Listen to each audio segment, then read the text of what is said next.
Hey everyone, it's Friday. Welcome to SHIRO Show. I'm Dave, SaturnDave, and this is my cohort TraynoCo. How you doing? Doing all right, hanging in there. Besides my garage door breaking on me, it's all good. Oh man, that sucks. I'm sorry to hear that. I just had to get my garage door repaired because we closed it on some kind of like trellis thing, and it just like got the springs all borked and everything like that. So it was not good. Oof. But I feel that. I feel that. Also, it was a good $500 repair. Yeah, it wasn't that bad. It luckily there wasn't catastrophic damage done. It was like more like a little over $100, but it could have been worse. So yeah, it wasn't that bad. It was just we couldn't get a service call for a little while, so we were like locked in. Our garage door couldn't be used. But man, I'm getting sick, and it's not the T virus or whatever. It's just a cold, geez, but it kind of sucks. Virus. Are you gonna turn into a monster and just start like killing STARS members throughout the city? Yeah, something like that. Oh man, but yeah, I kind of want to be on the other side of it because I can already feel it. Like I'm going down. Oof. Well, I hope you get better soon. Yeah, me too. And I hope your garage door thing works out. How are? Yeah, we got it fixed. Oh, you did get it fixed. Okay, good. Sorry, I missed that part. Well, how's everybody out there in the live stream doing and in the comments? It has been it's been a busy work week for me, so I haven't really been doing much shiroing. How about you? Yeah, I've been doing pretty good shiroing. I've been doing a couple articles, a couple non-Saturn articles, Nice. and doing other things and stuff. So it's all good. Nice. But yeah, I'm happy we're getting some more contributors to the site, though. That's right. That's exciting stuff. Yeah, who do we have? Tell them about it. We got Virtua Neptune, which we're going to cover one of his articles later on, and then of course we have well, actually, I don't think they released anything. Daniel, right? Thomas McInnes. Yeah, he does like Ghibli blog, and he's done a lot of other writing. Yeah, I think he has written some articles up, but they just haven't gone published yet. We'll probably get a schedule going and figure out how we want to release his stuff. But good stuff. Yeah. Yeah, for sure. But yeah, why don't we get into the news? Yeah, I'll go ahead and bring up the little window here. Hold on a second. There we go. That's cleaner. I always forget to hide the bookmarks so that it's more of a clean feed. Nice and clean. Nice and clean. Yeah, so we started out with an interview with XL2 on Hellslave. Yeah, that one's on that you headed up, right? Yeah, well, it's just I reached out to him a while back because we had done the Rainy Night Creations interview regarding like Noah and the Polluties, and I thought, okay, once I got that interview under my belt, I was like, I really need to go back and talk to XL2 because really he's kind of the guy who kind of kicked off 3D homebrew on the Saturn. Like he pretty much literally is the guy, if we're being honest, and even so much as he's lended his importer, for importing 3D models and stuff into the Saturn, and different tools that he's done, he's shared with the community and stuff like that. But he, to my knowledge and to my memory, was really the first one to get like an actual 3D engine up and running, and showing it off on YouTube. Before that, I just, I think there were the Saturn Game Basic. Are you familiar with Saturn Game Basic? No, the only one I'm familiar with is the Joe engine, which you mentioned a couple times in the article here. Yeah, that was actually used for that one game that what was the company that did the guys that do a bunch of Dreamcast releases? They worked on that one game for Saturn, but I never knew what happened with that. Oh yeah, you're talking about Josh Prod. You're talking about like the what is it, Pixel Heart or something like that. Josh Prod. Yeah. I don't know what's happened to that either. I think that was actually more or less a Dreamcast game that they were trying to port to Saturn, but they probably ran into some difficulties, or maybe it's just a ways off. But I mean, back in and I'll try to be brief. I never am, but I'll try. Back in the day, during Saturn's release, they actually put out a commercial licensed software, Saturn Game Basic. And the idea, this was, I guess you could say it would be similar to like the Net Eurose that PlayStation put out, so that people could basically code games or code projects for Saturn. It came with the software, and it came with an interface to hook up to like a Windows 95 or I guess it would have been a Windows 95 PC at that time. Yikes. And it was very basic. I mean, it didn't really take advantage of the full Saturn hardware. But, you know, people were able to do, you know, rudimentary 3D on it. And so, you know, back in, you had Rock and Bee in the 2007 Saturn coding contests that kind of showed off some of that stuff with Game Basic. You also had the Dazemon 2 guys who are, you know, making games using Dazemon 2's engine and building using that. That community is crazy. That community is really, it's crazy. And they have actually, people have spent a lot of time and made some pretty detailed shmups. At the end of the day, you are using those tools, those pre-existing tools. So, you know, you've got a number of flavors, but it's all basically Dazemon 2, you know, because you're limited to that tool set, right? Yeah, I mean, Dazemon definitely beat Super Mario Maker to the punch for sure. Exactly. And I mean, that could be an inspiration right there. It was definitely like many things that come out for Sega consoles. It was kind of ahead of its time. But I mean, you had all the music creation games around that same time, you know, and people making, you know, making their own albums or something. I know I did. I used, was that MTV Music Generator or something for the PlayStation, and there's also Techno Motor on the Saturn. Anyway, I'm getting way away from what the point is here. Basically, RPG Maker. Yeah. Say what? Oh. MTV Music Maker? Oh, no, RPG Maker. No, RPG Maker. I never did use that, but I'm familiar with it. Yeah. Same kind of deal. You know, you've got all the resources are baked on the disk, and you know, there's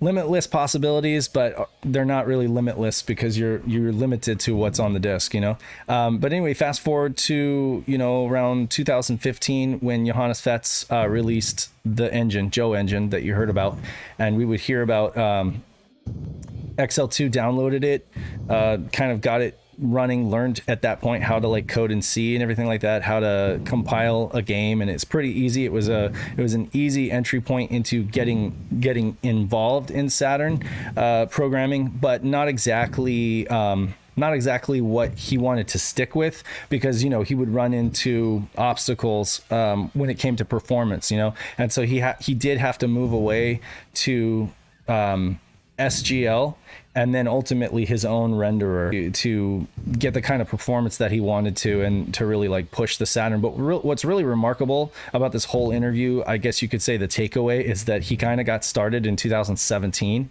with like basically from scratch, like from zero, and he's gone, and now it's 2021, and he's, you know, literally leading the way in terms of like pushing the Saturn. Especially in terms of like textured polygons, because Noah and the Palooties, while it's a very impressive port, I think that, you know, it's only using part of the Saturn's hardware, and it's not using textured polygons, right? So it's not actually mapping any textures. They're like flat shaded polys, so you can do a lot of stuff with that you have to do differently if you're insistent on doing a textured poly game like XL2 is. So he has had to write a lot of tools for himself. He's had to, which he said is the hardest part, you know, just that basically there's no one size fits all for Saturn programming, and that a lot of times you just end up having to write a lot of the tools and resources yourself. And one thing that he has noticed, and this also stuck with me, is that very many people in the community show up in the forums and make a lot of promises about they're going to do this game or that, you know, but they end up spending like 6 months just trying to like refine one piece of useless code and losing their motivation, versus like what he does, which is basically just you know, try to get things up and running as quickly as possible so that he can, you know, see the results on his TFE and then be further motivated to continue, you know. So Yeah, that's the best way to go about that, and it's something that's common even in writing that I do. Yeah. Is that I'll write something, and even if I don't 100% like it, I'll always go back to it because at least it's there. It's like, okay, now I can go back and revise it, even if it's not the thing I really wanted to say. Yeah, I completely agree. And I mean, I can say that I agree to that even with like the SaturnDave artwork that I've done. I mean, a lot of times I've shared stuff that excites me. Like I'm excited, I'm on a roll with this design, and then I look back on it and I'm like, I cannot believe that, you know, it's come so far from that. But just getting it out there and doing proof of concept, that's kind of how Sonic Z Tream started. You know, he got it up and running. It impressed folks in the Sonic Extreme community. They gave him tools and motivation to continue with it, and before you knew it, he had a really nice slick demo that got a lot of attention. And he also had a base to work from to basically build Hellslave on top of. Yeah. You know, there was something I was actually confused about. Is that so they actually released the Sonic Extreme beta build, or is that all the Sonic Extreme stuff? That's all XL2. Because I was always confused on that, because I have some Sonic Extreme builds, but it seems like he might have been. Yes. He said that Andrew75, the guy behind the Sonic Extreme recreation project, called ASXSX, which is the name of the project, took notice of his early demo, his early build of just a Sonic running around a 3D level that was very reminiscent of Sonic Extreme. And so he basically gave him a Jade Gully map to kind of import and tweak and stuff like that. And so it just kind of snowballed from there. So it is... ultimately, the Sonic Z Tream is XL2's engine. It's the Z Tream engine that he made, and he never really planned on doing a Sonic Extreme game. It's just kind of what he cut his teeth on Saturn programming, and he actually does go to say, so far as to say, he doesn't have any plans to finish that project. It really just was a starting point for him to something to work on, so that he could really get used to and write all the tools necessary to do Saturn coding. And then he mentioned that doing the boss fight, the Metal Sonic boss fight, was a fun project. Yeah. That I was gonna say that was insane. He literally just created that from scratch, right? Well, I think what helped that come together so fast is that with that, yes, first of all, he had all this experience, right? He knew how to, he knew much better how to get all this stuff up and rendered on the Saturn, but he did also have the community come to him with a bunch of resources, sprites and artwork and stuff like that and reference material that was able to help in getting that up so quickly. I don't think that he could have, I wouldn't say that he couldn't have done that by himself, but I don't think he could have gotten it up so quickly if he didn't have help from that enthusiast community. But he did, and it was awesome. Even as a tiny little demo that doesn't really go anywhere, you just get to, smash Metal Sonic over and over again and collect rings. It did an excellent job of recreating almost one-to-one the original demo from those videos that we've seen. Yeah, it's pretty insane that he was able to do that. It is. I mean, this blows my mind. I was talking to John Linneman actually in DM chat, and he was saying, name dropping now, eh? I am name dropping. Well, only because we were talking about this. We were talking about this article that I'm writing. Gotcha. We were talking about the fact that he said, I would really love to program for the Saturn, but I just don't have a lot of time, and I wouldn't know where to start. Or he was saying that he had like a tiny little bit of experience programming and stuff like that, but just don't know where to start with the Saturn. And the thing that was just amazing to me is just how quickly, I mean, if you consider like 4 years is nothing, to go from like not really, downloading this Joe engine to like now having, working with your own renderer, it's just crazy, so it can be done, but it does come down to time, which is what he does say, is that with anything that's a hobby, you're not getting paid for it, so your time is limited, and that sucks. I'm sure that he wishes that he says some things take him a lot longer to complete when he could probably do them in a day if he just had time to devote to it. But that's what happens. Like with us, we're just busy people. yeah, absolutely. I can relate. Not that I'm a game creator or anything like that, but I can relate from a creative standpoint. Anyway, You create boxes for games. not even that much anymore. Not even that anymore. I mean, right now I'm really focused on SHIRO and stuff like that. And even then I find that I'm overwhelmed sometimes just with the trying to balance the family and the work life and the SHIRO stuff. But, you know, we do the best we can.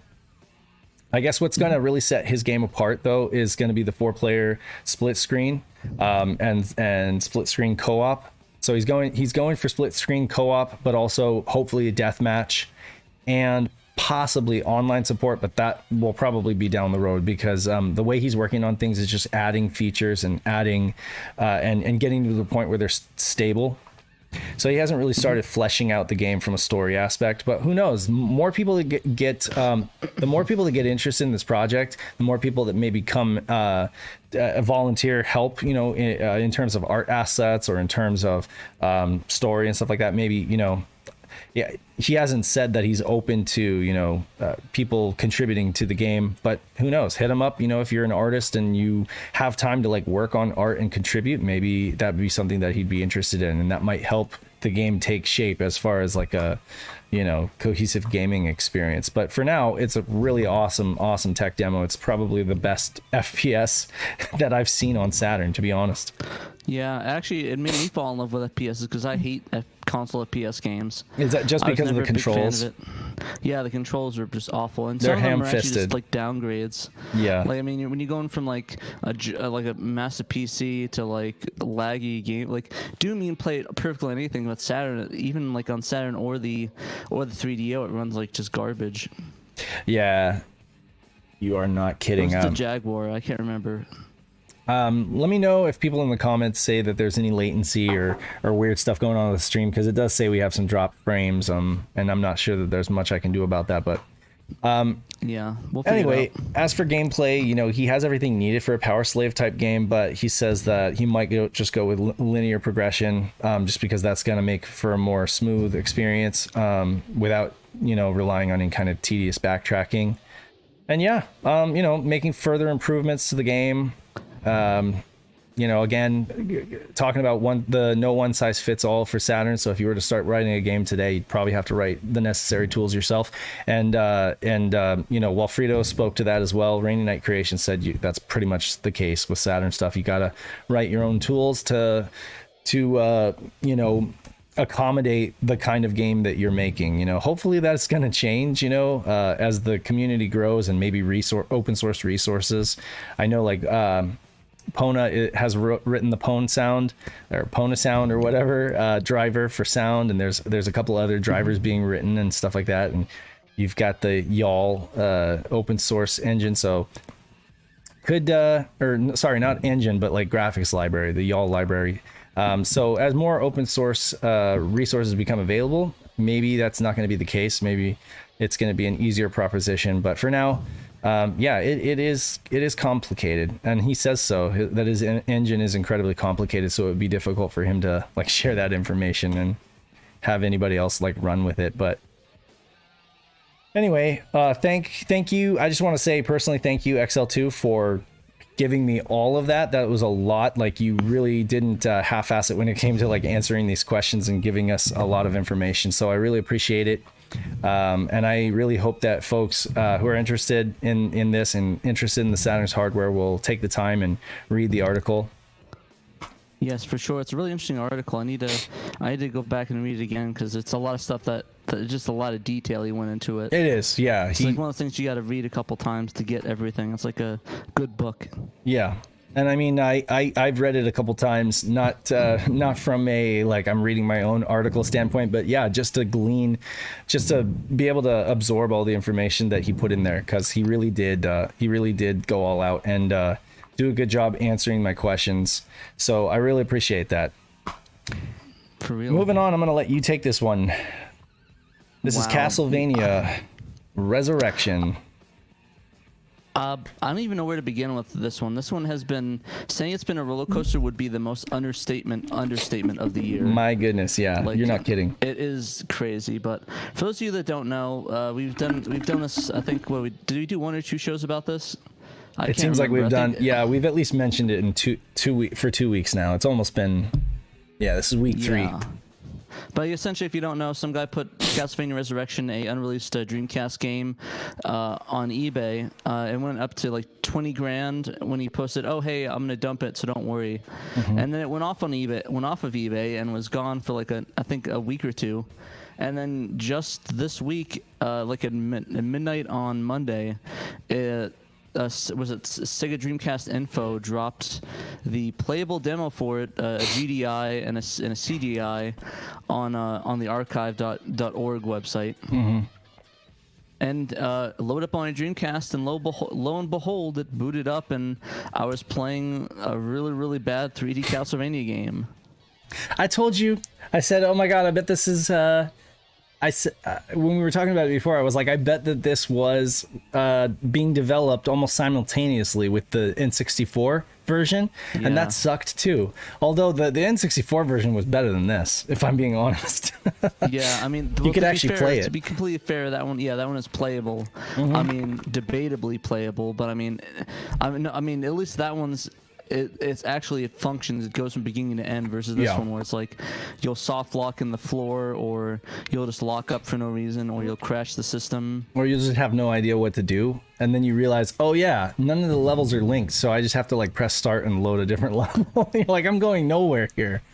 Oh man. Yeah. So it was interesting for sure, and it went up at midnight on Monday, and I just breathed. I was in my bed, actually. I was about to go to bed. Oh man. I looked at the news. I breathed a sigh. I got up out of bed, turned my computer on, downloaded it, captured the footage, wrote up the article, and went to bed at 1:30 in the morning. Kudos to you on that, because you got it up first, and it pays to be first, because that video has gone viral. Well, in terms of retro gaming community. Yeah. Last time I checked, there's about 10K views or something crazy.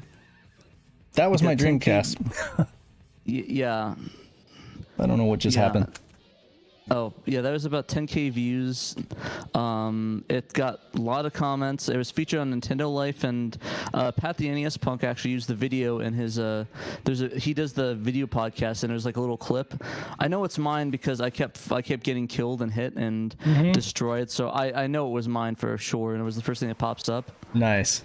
So that was really cool. I got like a ton of pingbacks on it, so that was kind of cool as well. Yeah. But anything else you want to say about it? I mean, keep going. I think we're gonna stream it a little bit just so that folks can see how broke it is. But the awfulness. The awfulness. No, it was good to capture screenshots. Crashed a lot, as you can see. Like a lot of glitches if you go down there on the list. Me going through the lava. Yeah, I saw that. But yeah, it was really, really weird. I don't understand what. I understand why it was in the state it was, but I don't understand why it was canceled. I'm guessing just the Dreamcast, and maybe they thought, oh well, the N64 ones did bad, and this one's just as bad, so we're gonna cancel it. But one thing that I have a theory on is that there's a counter in the top left corner that keeps going down. Yeah. I think that wasn't meant for gameplay. It was meant for like E3 demo stuff. So sometimes at E3 they have timed demos. So you can just, like when I played Resident Evil 2, they have the same thing, but it just counts down, and then it resets to 0, and that's probably when okay, you're done, kid, go put this other guy on there.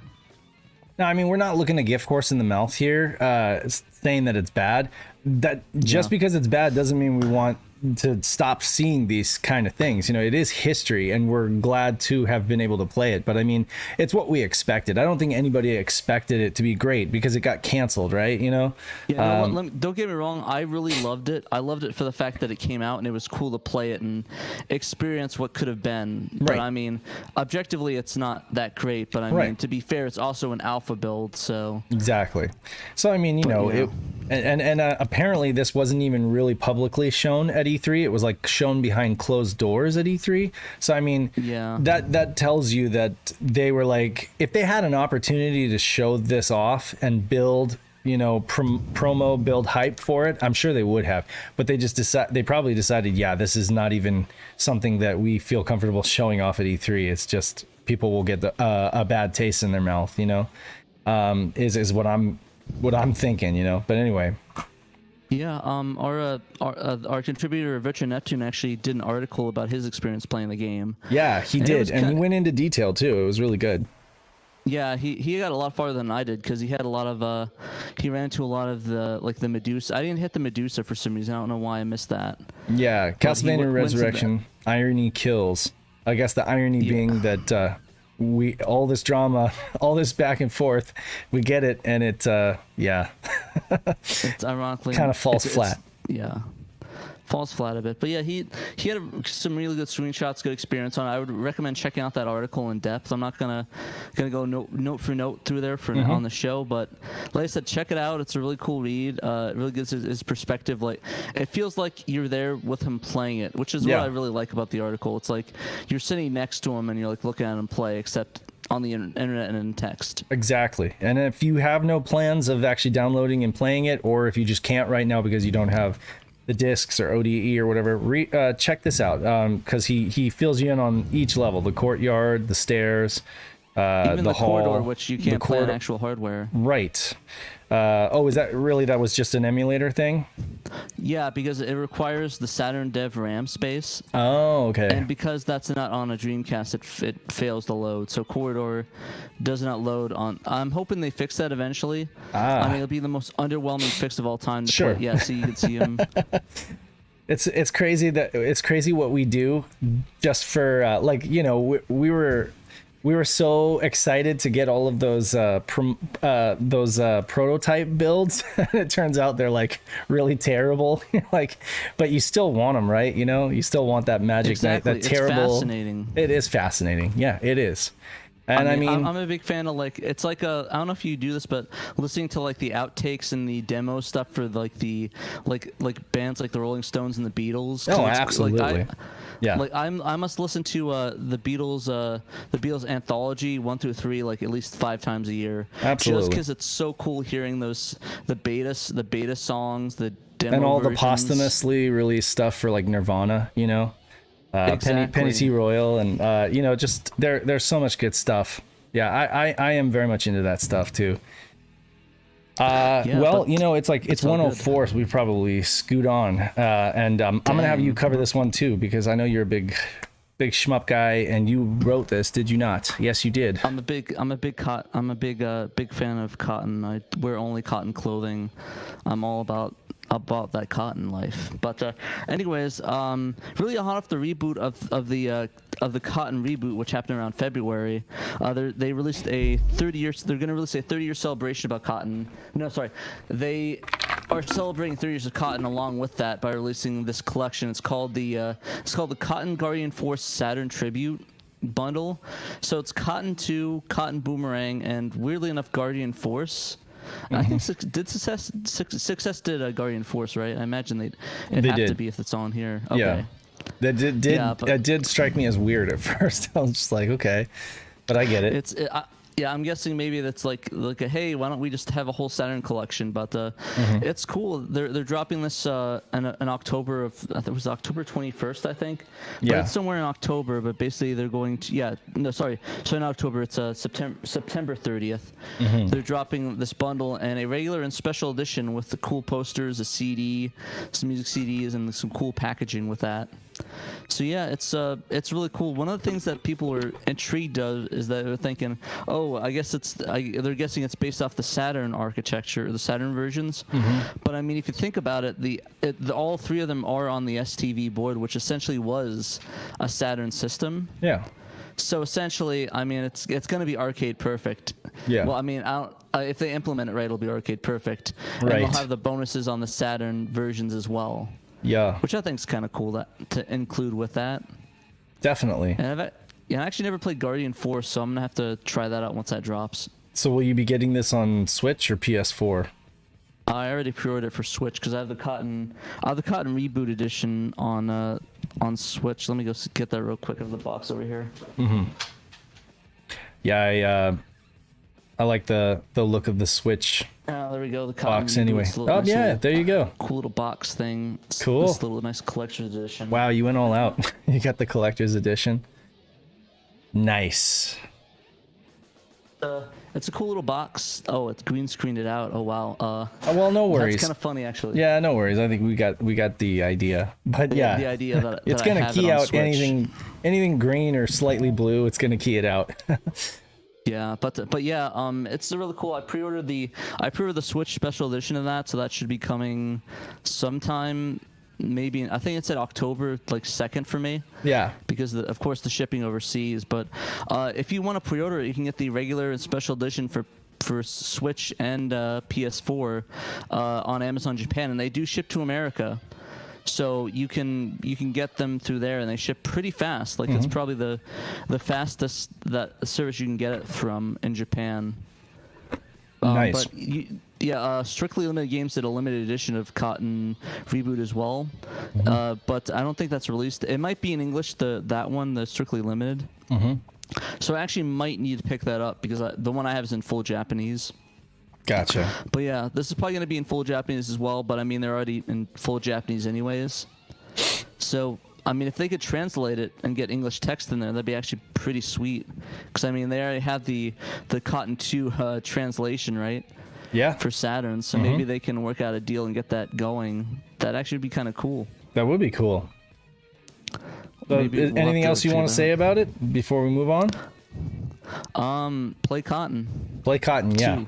I mean, seriously, if you haven't, you need to. It's an excellent game. What's wrong with you? Yeah, what's wrong with you?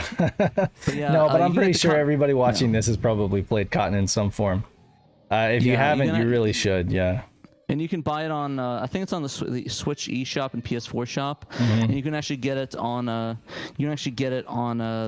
you can still order it on Amazon Japan. So Yeah. go play and get and the Cotton Reboot. I mean, so go pre-order that, play the Cotton Reboot, support these releases so we can get more of them, because I love Cotton. I love Cotton. Nice. Next up is our contributor article. So Virtua Neptune wrote this article. Do we have him in chat? I don't see him in chat. I think he might be away, but okay. Yeah, if you want to hop in, if you're watching, just hop in the voice chat and we can Cool. queue you up. But we can talk about it a little bit before he hops in. If not, we can just move on. But yeah, Burning Rangers is he did a really cool article on it, giving his views and I guess retrospective or his perspective. I'm not sure if he actually played it before. No, I got the impression that he's played it before and that he highly recommends it as like. I mean, it's funny. He starts out by saying if you can find it below 200, and I was like, I don't even think I'd be hard pressed to find it for below 300, right? Or am I like what 400? Yeah. So I don't even think you're gonna. I mean, if you find it for 200, yes, he's right. I mean, you should just like drop everything and buy it. But even if you buy it for if you find a box copy for 300 these days is like crazy. I've seen disc only go 200, or people try to ask 200 for disc only on this game. So it's just gotten so out of hand. And that just speaks to how gone the Saturn market is, because like when we started this podcast, you could have gotten a copy for $200, but then things just got well out of hand. And it's tough too with this game because you might be tempted to just get the Japanese version, but all of that in-ear navigation stuff is going to be in Japanese, and this game does rely heavily on kind of like your in-ear monitor to tell you to go straight or go turn left or press this button and stuff like that. So that's one of the hard things about this game. It's not it's still fun, you can jump around, put out fires and stuff like that, but as far as like navigating and getting lost, which can happen even on the English version of this game, it gets a little weird. What are your opinions on this game, Pat? I actually remember hearing the theme song years and years ago, and I think we actually didn't we use the theme for our first episode of SHIRO and this show actually? We might have. Well, we were using the special theme from Sonic. I believe we were using the special theme from Sonic 3D Blast, the special mode, or the extra, the bonus mode, I guess you could say. I don't remember using this music, but we've definitely used this music in the cast before. And I think I did like a little mashup picture show, a slideshow for the junkyard, and I used this music, you know, for that. So that might be what you're thinking of. Yeah. But yeah, the music is great. Virgin in the chat. Oh, good. You Yeah, there? unmute him. Let him talk about this. Oh, he's unmuted. Oh, yes. Okay, good. Well, if you Are want, you there? Are you having mic issues? you might be. All right, yeah. Yeah, Well- just go to the settings. You're still struggling. We can talk about it a little bit more. All I can say is, you know, it is a Sonic Team game, and it is like a legit, you know, true to form Sonic Team game. It tries to do a lot. It is just dripping with a lot of that charm and a lot of that character of Sonic Team. Those mid '90s Sonic Team games like Nights into Dreams. I do find that that is very reminiscent of that. It has a lot of nods to. It has a lot of nods to other Sonic Team stuff, you know, Sonic in general, and then also, like, I believe when they went on to create Sonic Adventure, you'd have the Orca from this game, you know, show up, and you'd have other little nods to this game in Sonic Adventure. But yeah, I really Fantasy Star Online as well, right? Exactly. Yeah, I think at this point they were just kind of tired of making Sonic games, really, and they were just trying to do new stuff because Yuji Naka was like, he had enough experience coding for Saturn under his belt, and he was like, let's figure out some new cool things that we can do. And this game definitely did some weird stuff with transparency and the way that the Saturn renders 3D to the frame buffer. XL2 actually mentioned that in order to get certain things working, he had to resort to some of the transparencies and lens flare effects and stuff that he does. He had to resort to rendering the way that Burning Rangers does in order to get that stuff working, because there are some just limitations when it comes to Saturn's hardware. Everything basically using that same bus, you know, he was able to get around it by using some of the same development techniques. And I can say that the game tends to be frustrating sometimes. You know, the camera, it used the 3D control pad, which is great. I really don't recommend playing this game without the 3D control pad.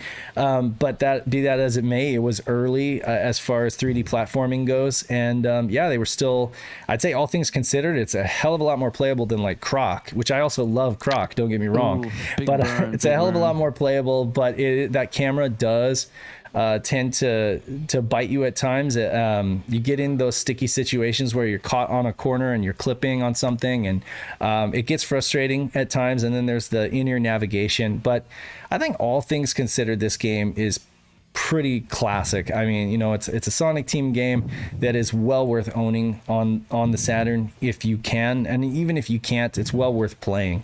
But that said, it is divisive still. I mean, there are some people that just straight up don't think it's all that, and they're, you know, more than willing to tell you that they just, you know, have played it and they just don't think it's that big of a deal. I personally love it, but that's just me. You know, I like quirky games. Yeah, I honestly need to play it a little bit more. I played like 5 minutes of it and I stopped. Yeah. So You played 5 minutes and stopped? Oh man. Yeah, I don't know. I wanted to try it out real quick, so I did a big bat on that, so I need to go back and play that. I just never really like had it, mostly because it was always expensive. Even like, because when I was in college, I couldn't afford it because it was like $200. Like, that's a lot of money. Yeah. And now that it's like $500, that's like way too much money. Yeah. I mean, I hear you, but I definitely think folks need to like get through a few levels so they can really make an opinion on this, because, you know, the gameplay varies a little bit. They try to do different stuff with the bosses. You know, there is some degree of repetitive gameplay. You know, looking around for looking around for the victims who are, like, you know, basically locked down in certain areas, and you have to free them. And I mean, you have to gather enough crystals so that you have the power to teleport them or whatever. But, you know, you're also constantly running down the timer, and the flames are just getting hotter and hotter, and you're having explosions everywhere and stuff like that. And it can definitely be a game that like puts you on the edge of your seat in terms of that. And I understand, you know, how it gets frustrating at times, but definitely I think that the title here is apt. It's Spontaneous Fun Bustion, and I think you should go give it a try. Definitely. Can you guys hear definitely. me? Oh yeah, there you go. Yeah, is this You Jeff? can hear me? Hi. Yeah, How's it hey. going? Oh, hi. Hi. My name is Virtua Neptune. I guess you can call me Jeff. What's going on? How's it going? Oh, You want to tell us a little bit about Yeah, your article? you go ahead and tell us about your thoughts on Burning Rangers, because we've already pretty much covered ours. Okay, well, I mean, I love Burning Rangers. It was a late title for me whenever I got the Saturn back in 1996. It hadn't come out yet. So pretty much I didn't know about Burning Rangers until one day I walked into a pawn and there it was for like ridiculous amounts of money. I forgot what it was. And I'm like, Burning Rangers, why is it so expensive? And then I looked it up and I'm like, oh, okay. I'm like burning a hole through your pockets. No kidding. God, that was ridiculous. So then I actually heard all of the good stuff about it. And from there, I just went, okay, how can I get this? And so I got it as a reproduction for like $20. And yeah, from there, I just started playing it. And I have gotten far into the game, but I've never actually beaten it. It's tough. It gets ridiculous. Like that platforming, Yes. one false move in that last level and you are dead. Like, Isn't it like Satan? It's like basically Satan. Satan, yeah. Yeah, Satan's- and those platforms are so tiny. Oh my god, it is frustrating. It is kind of like you got to hate yourself to to persist with that. But I know Simon, right from the Junkyard, was saying he had this similar experience, and I think he finished it finally. Did he? But it was a head banging. wow. It was like head banging against the wall kind of experience. Yeah, I know. And I just like a lot of people like that nail biting difficulty in their games. I'm just like, you know what? Maybe I should just start from the beginning. And like sometimes if I start from the beginning again and I play through it one more time, then then I can actually beat the game. And I actually tried that this time around. It didn't work. It's still hard. I think some degree of that is just the infancy of 3D platforming. You know, I don't know how hard they really wanted to make it.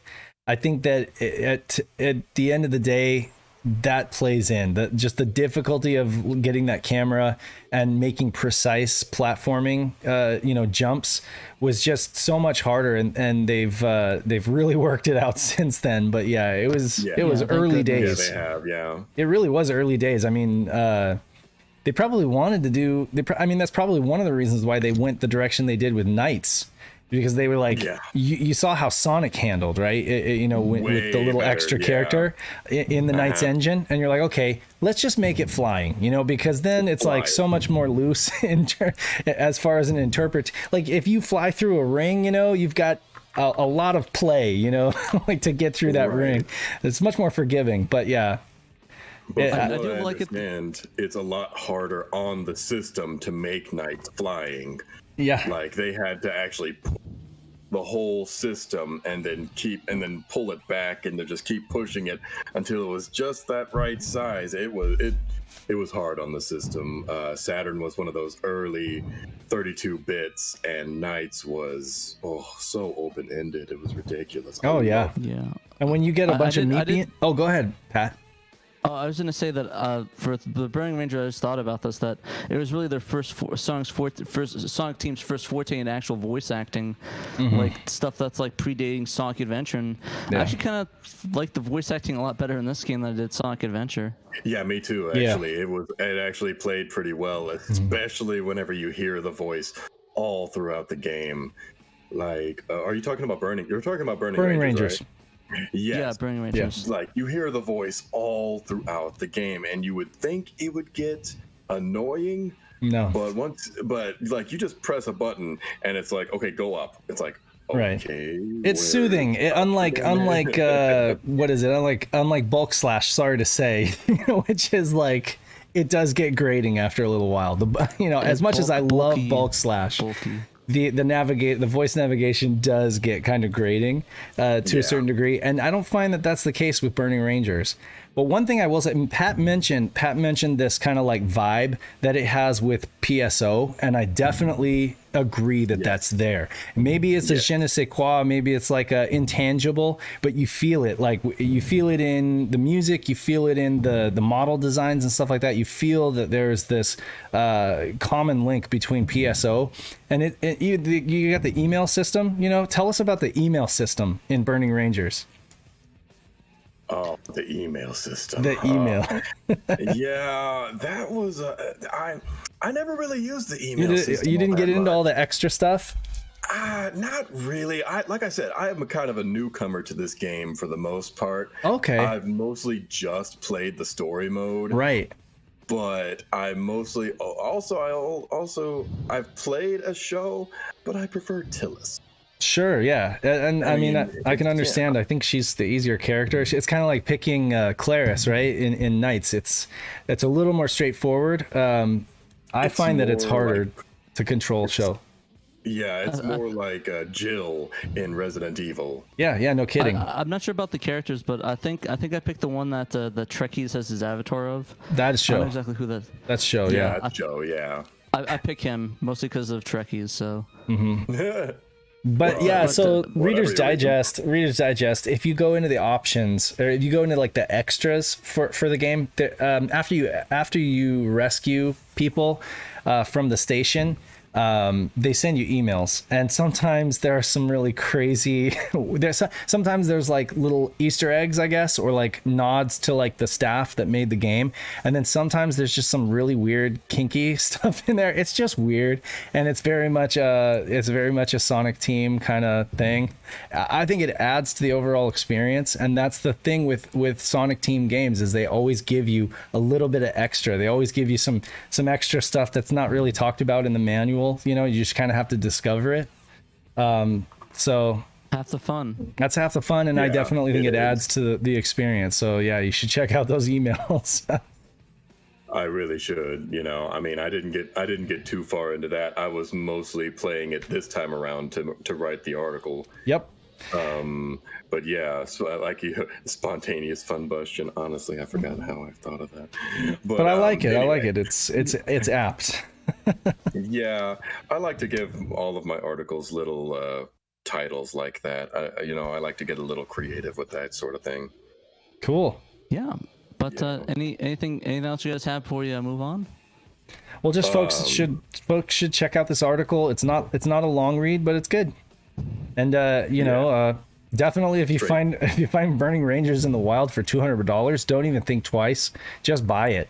You can sell it. You can just make you can make like a $200 profit if you just turn around and sell it. Yeah, it's like a really printing good game money. by Sonic Team. Yeah. Yeah, and the best way to do it is just to find it for cheap. Just find like the developers aren't making money off of it anymore. So if you can find it like a reproduction or something along those lines, just do it. It is a fun game. I wish the developers would find a way to make money off of it. Honestly, I wish they would release it on Switch or something like that. So, because currently there is a remake. Is there not a remake using what is it, Unity or something like that right now for Burning Rangers? There's one in the works. Yeah, it's like an up-resed version using the Unity engine, and it looks amazing. But yeah, I mean, I actually know of a guy who is going through and revamping all of the graphics himself. Yeah. And he has told me that he would be okay if I did an interview with him in the future. Cool. So yeah, I think that's the guy I'm talking about. Is that guy? Yeah, he's on Twitter a lot, and I've actually talked to him. He's a German developer, and he I asked him a couple of questions, and he was like, "Yeah, that'd be fine. I could do that." I'm like, "Sweet." So sounds good. Cool. I could do something like that in the future. Awesome. Yeah, we'll definitely talk about that later, though. Yeah. Last order of news before we flip on over to the stream portion. Is just something that you uploaded yesterday, I want to say, right, Pat? More LPs. This one caught me off surprise. Caught me by surprise. About I think it actually was Monday as well. Laced Records showed a blurry image of I think it was like Kiryu, the main character from Yakuza 0, and everyone started getting mega hype on it, saying, "Oh my gosh, it's happening!" And it did. They announced the Yakuza 0, but the thing is, they went extra on this. Like, yeah, no I was kidding. expecting, I was like, oh, it's gonna be like a best of thing, like the 2 LP, but no, they're releasing a 6 record set of insane. Yakuza 0. Not only a 6 record, the 2 record and the 6 record in 2 different variants of black vinyl and I just pulled up my headphones. Yeah, the black and then like the white with like different colors swirling around the centers. It's just black and white vinyl. It looks sweet. Obviously there's going to be a price point difference, right? The black wouldn't cost as much to do as No, this. it's the same price. Is it really the same price? Yeah, they're both $120. Okay, well, I USD, mean, of if you're course. a huge Yakuza fan, then this is kind of a no-brainer. And then there's an and LP edition which costs $35. Yeah, a little bit cheaper. The thing is that you want to get the deluxe edition because it has Baka Itai on it, the famous Dame Dane, Dame Yo Da, that one on it. So you need to get that because that's the best song in Yakuza 0. They have Judgment as well, which I heard is also a really good song as well. Also, Pat is the deluxe edition guy. He buys the deluxe edition. Well, I mean, for Yakuza 0, it was a no-brainer because it's Yakuza 0 and Sega. So I mean, why? I mean, what is there to not get from it? And it's rare because like not a lot of record sets have like deluxe editions, but Sega usually is good at that. Like they had the whole deluxe edition for Persona 5 that had all the music, and this one's gonna have all of it. Yeah. So yeah, it's a pretty decently price set. 120 records isn't that bad. For $120 for a 6 record. Yeah, for 6 records. Yeah. If there were 120 records, then that would be like 1,000 something. Yeah, but no, this is great, and I mean, you know, would you say that Yakuza is like for folks who are like big Shenmue fans? It's almost like Yakuza is like the go-to. Yakuza is like a natural expansion of Shenmue. And would you say it's a spiritual sequel or a spiritual franchise? It's a spiritual successor for sure. Yeah. It does change up at least on the remake for 0, it changed up the combat a bunch. 7 had a massive departure where it's more like an RPG apparently, from what I've understood. Yeah. But yeah, no, it's an insane game series. It basically is. I'm gonna make people mad. It's basically a better Shenmue in my opinion. Yeah, that's a controversial opinion, but one that I've heard a lot. So I mean, you know, it's definitely one that you're probably gonna get some flack for saying that. But you know, I mean, to be honest with you, it's better than Shenmue 3, if I'm being honest, right? Like it's definitely more. I'm sorry, like guys, who like Shenmue 3. It's just more fleshed out and more like realized. Whereas it's just insane because it has all the bonus stuff on top of the crazy storyline. Yeah. But that's awesome. So more great vinyl. I mean, it seems like there's never any end to the great vinyl that's coming out, and Pat keeps Especially adding to Sega. the old collection. Yeah, by Sega. They're going all in with the vinyl. Too bad you don't really get that stuff with Nintendo, you know?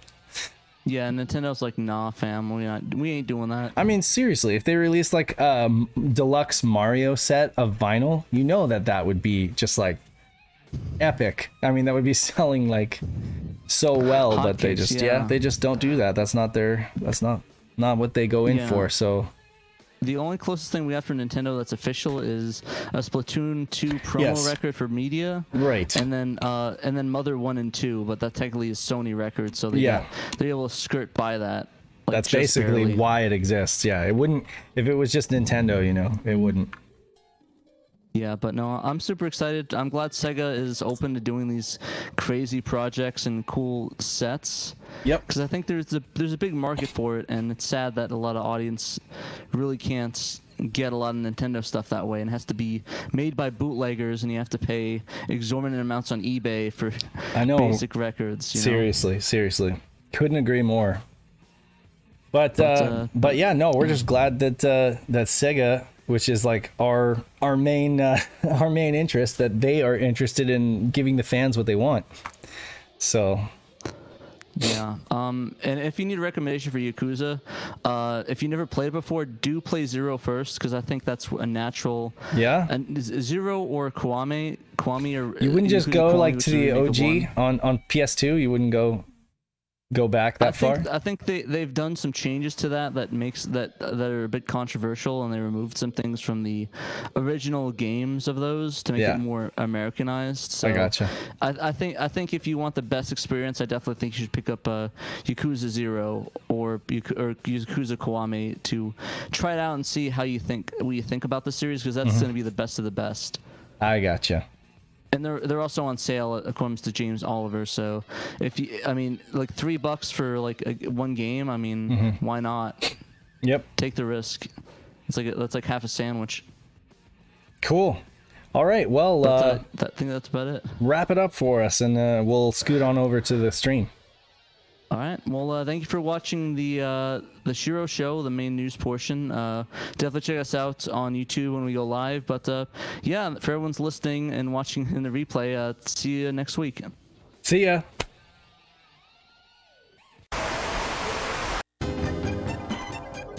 Alrighty. Gotcha. See I if have to we wait can- for it to load. I still see Oh your right. face, Yeah, I so- don't know how far behind you are. It's funny because I'm last gonna week refresh just to make sure. Okay, Last now week- I just got the menu. you got it. Okay, yeah. Last week we had really good latency, or I should say, we had really low latency. You know, and then it's Yeah. like the week before we had like 10 seconds of latency, despite selecting ultra low latency on YouTube.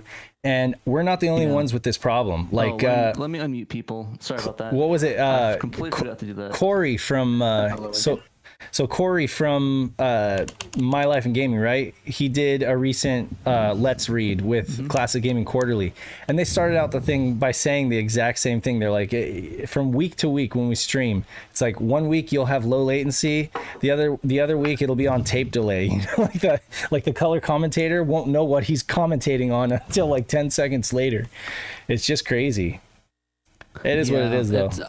I really hope one day we get it instantaneously, but I mean, we can't really expect much, especially with the servers the way they are sometimes. I know that there's nothing wrong with my internet. I did a speed test before this, and I was getting like 12 and a half to 13 megabits up consistently, and I was getting 160 down consistently. So I mean, that's more than enough to do a stream, you know. So I don't know. I think it just comes down to YouTube. Maybe it has to do with how many people are streaming via the same RMTP. Maybe we should consider using their secondary server or something like that. I don't know. Things to think about. But in the meantime, we're gonna fire up this Castlevania Resurrection demo. And what should I go with? Should I go with the original, which is just like the full gigabyte thing, or should I just go with the ODE version? Like for the original is the one where you need the boot disc, so you might want to do the ODE. So go with the ODE. Okay. Yeah, I fired up the original one yeah. before on mode, and it did work, and I didn't get any soft locks. But I thought to myself, okay, well, I better just put them both on there just in case we have any problems. Yeah, I didn't use the original. I thought that meant you need the boot disc to load it, but I guess it didn't. I don't know, it wasn't really clear, but I think as a releaser we're like have a different language, so maybe they didn't make that clear enough. Or they spoke a different language, and English wasn't their first language. But yeah, yeah, it's pretty good. Actually, that's a good time. Virtual Neptune, you want to talk about your article you wrote about the game and experience? That's a good segue, actually. Yep. All right.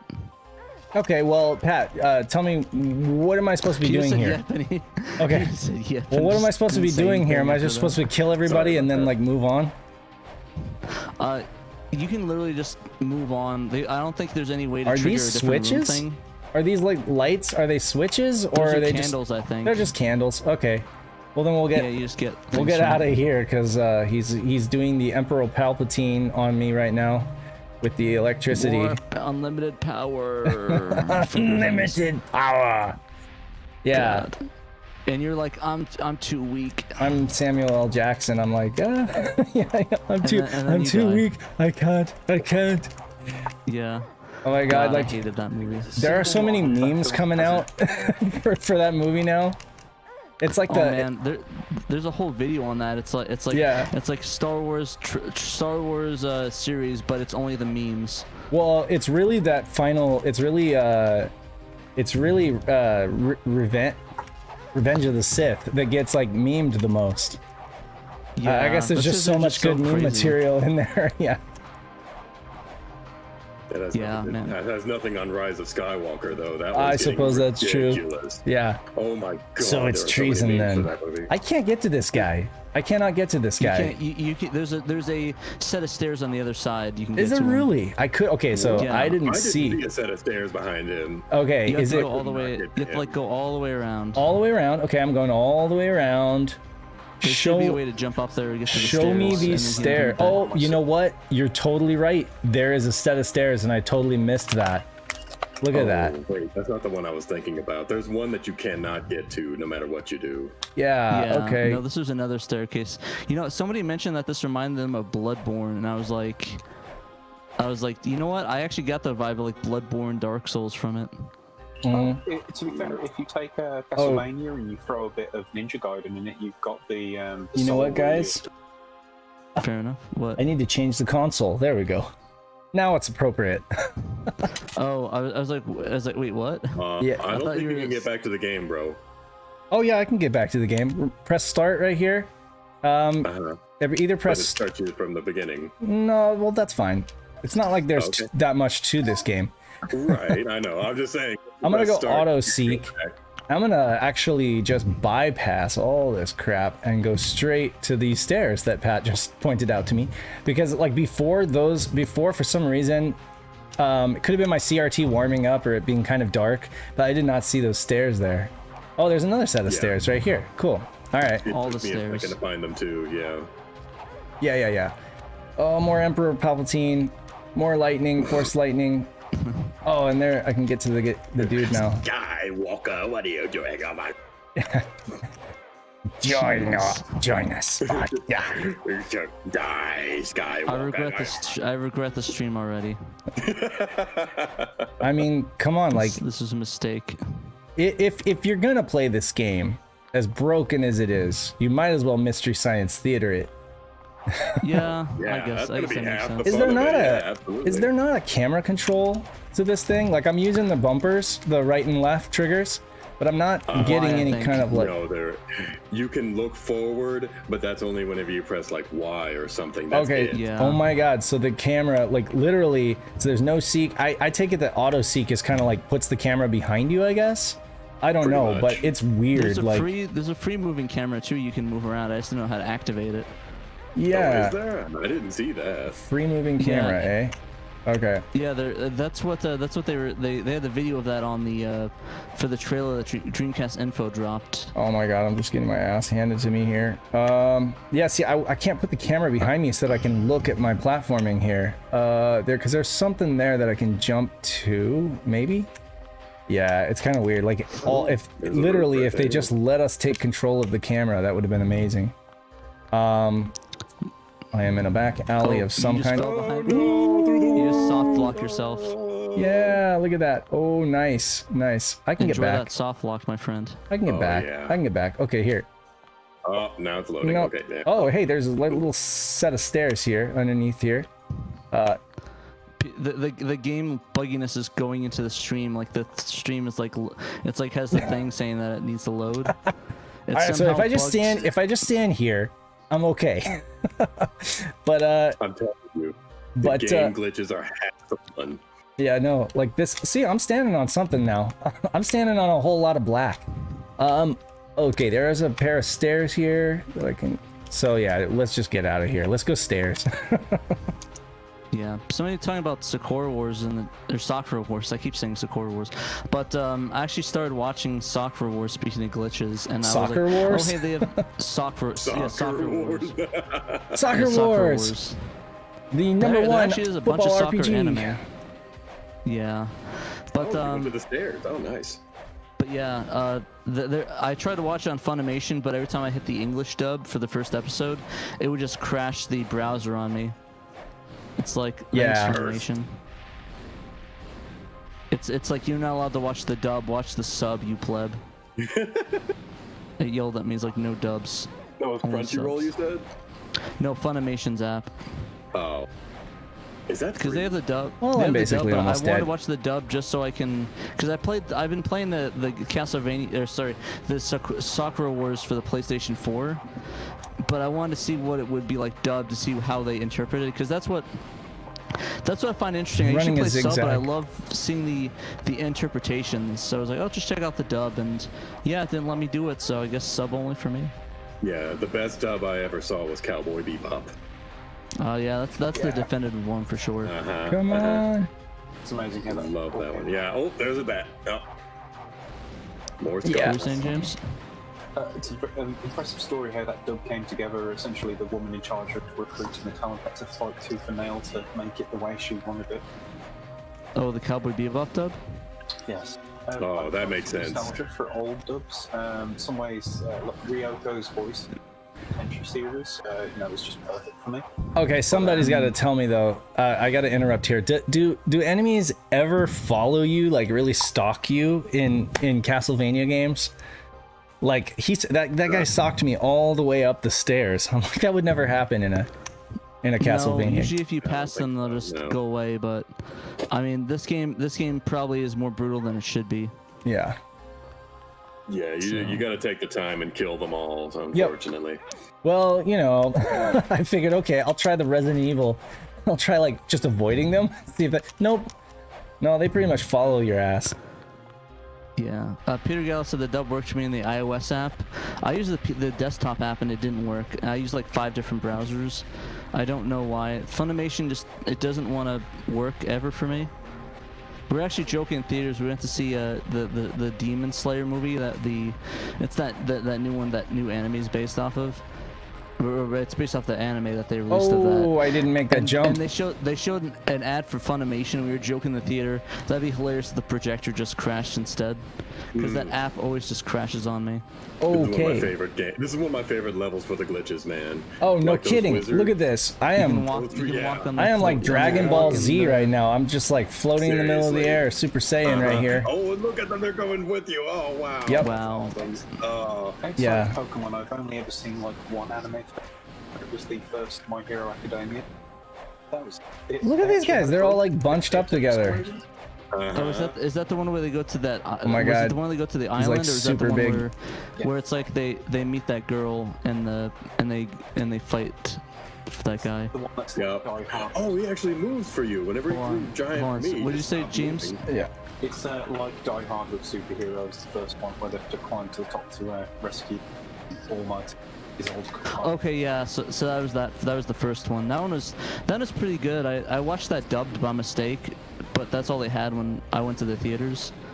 And funny enough, when they had the two heroes, the second one last year, that was actually the last movie I saw for almost a year, because we watched that right before COVID shut everything down, and we were joking because in the anime they did the movie before the anime. And they had a lot of spoilers in it for the last couple episodes, and my friend was joking. We're saying, "Man, they really shouldn't have waited for that." And then, like a few weeks later, it was like, "You know what? Maybe No idea they what's should have going waited on that here. because we want to see it in theaters." Oh yeah. So it's kind of funny. I don't know. Are all these guys solid, or are like some of them illusions or something like that? Some of 'Cause them you can't there's- even beat. yeah, They're I kind of feel solid, like but some of them are just glitched. Like, Yeah. I have noticed that some of them you just cannot kill. no kidding. Well, really, I should have jumped onto the platform there, but I didn't. I didn't even know that there. It dropped off. It was like an immediate drop off. And so Yeah, it's now that I'm dropping, out yeah. here, now that I'm floating out here, I can like literally just. Keep Okay, whipping them though. there You're is a- not gonna get anywhere. Yeah. I like Michael's comment. It's Castlevania aggro is high. Yeah, It's yeah. like for this game, yeah. Oh, hey, I actually got one. Nice. Oof, nice. Yeah, you guys are. I think you guys are on like a 5-second delay. It seems like. Yeah, bit. we're like I've been way trying to behind, refresh. it looks. Yeah, this game is actually by an American team. This is the first Castlevania developed by an American team, and of course it was canceled. Uh-huh.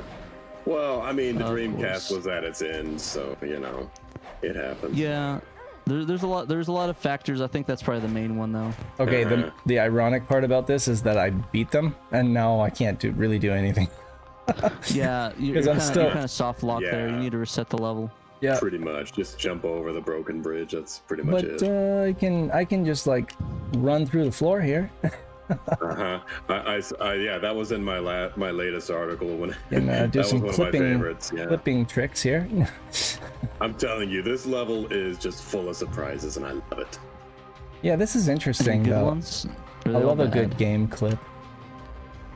Oh, can I jump up from that point? No, no. I'm in quicksand. I'm in That quickstone. is a giant no, my friend. All right, well, we're just gonna check out the corridor then. The corridor. That's The a good one. corridor. Tell me what I'm doing here. You Tell me- can't. That's gonna crash. Oh, on that's you. right. That's right. That did actually. I think that did crash me. What? Yeah, What? no. Yeah, the core. Pat was talking about this. I should have known better. It comes. I'm sorry. Go ahead, Pat. I got to reset I was anyway. gonna say, yeah, I was gonna say that, the corridor, it accesses, from what I've understood, it accesses the RAM on a development system, but the RAM that's there is not on the Dreamcast, so it's gonna be inaccessible for that space, so it just crashes. Oh, well, it worked for me. I used an emulator. Yeah, it works on emulators because they have that extra RAM in there, but for actual hardware consoles, it will not work. Well, that's a shame, because that's a good one, too. That giant three-headed snake. Dude, you could do all kinds of things with that giant three. You couldn't kill it, but you could do, like, push it back, get back into the wall. It crashes the level again, but hey, Yeah. it's still a lot of fun. Well, I guess moral of the story is check out Neptune's article and read about his experience. Dude, I'm telling you, I had a ball playing this thing. It was amazing. This thing. Every single level. That is what it is. the It is a It's thing. not a game. It's No, it is a thing. Yeah. But I'm sure, It like is I'm sure that there are so many crazy like Castlevania fanatics out there that I'm pretty sure that people don't care. Most people are just like excited to no. play it regardless. Absolutely. I loved every single second of it. Oh, here I do Like want to try the chapel, assuming it doesn't lock on me. Is I'm it just hoping start? that eventually there you they'll go. fix that corridor for the actual consoles, but we'll see. Oh, the chapel, dude. Yeah. I'm not going to spoil the surprise, but you're in for a treat. Well, there's an actual boss, right? I heard that there's a boss you can Yes. actually fight and beat. yes. I guess. Probably not me. I probably can't. Dude, if I can do it, you can do You're it. like, I if I promise. could- All right. Well, Just we'll don't see fall in here. the lava or you'll Just have don't- to reset. There's no way out of there. Yeah, and Yeah, the and it lava you doesn't just hurt you. walk through. You're just like walking in the lava. There's no like actual It's a hit hard detection. soft lock. Is there hit detection for Yeah. the lava though? It's just No. you're just walking around in it. They hadn't coded that Yeah. in yet. Yeah, I mean, Right. I can definitely see why they wouldn't show this off at E3, like in public, because I think at E3 you have to at least have the levels interconnected.